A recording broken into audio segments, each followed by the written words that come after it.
एका छोट्याशा गावात मेघना नावाची मुलगी राहत होती. ती गावातील माध्यमिक शाळेत विज्ञान विषय शिकवायची. तिचं आयुष्य साधं पण स्वप्नांनी भरलेलं होतं. ती नेहमी विद्यार्थ्यांना सांगायची, शिकणं म्हणजे फक्त पुस्तक नव्हे तर आयुष्य समजून घेणं. त्याच गावात काही महिन्यांसाठी विजय नावाचा युवक आला. तो सरकारी जलसंधारण प्रकल्पावर काम करत होता. विजय शांत, प्रामाणिक आणि मेहनती होता. पहिल्याच दिवशी शाळेजवळून जाताना त्याने मेघनाला पाहिलं. ती मुलांना झाडं लावायला शिकवत होती. तिच्या चेहऱ्यावरचं हसू आणि तिच्या कामातला उत्सव पाहून विजय थबकला. काही दिवसांनी गावातल्या एका कार्यक्रमात दोघांची ओळख झाली. सुरुवातीला फक्त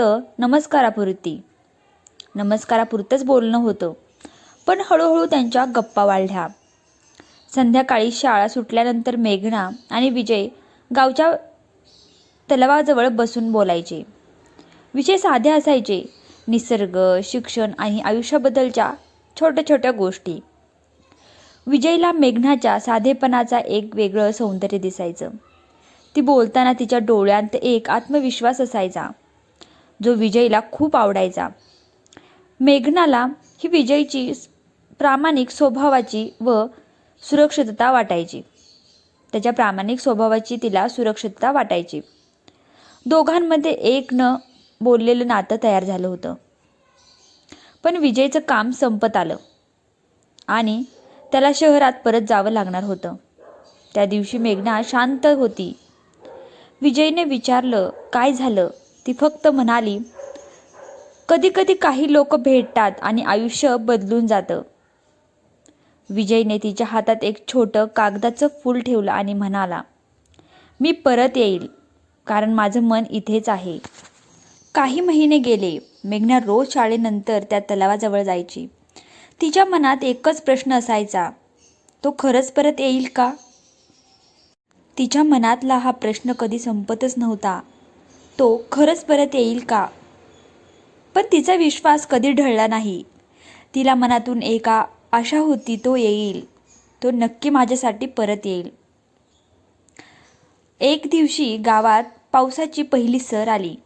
शाळा सुटल्यानंतर मेघना नेहमीप्रमाणे तलावाजवळ गेली आणि तिथे विजय उभा होता, हातात खरं फूल घेऊन.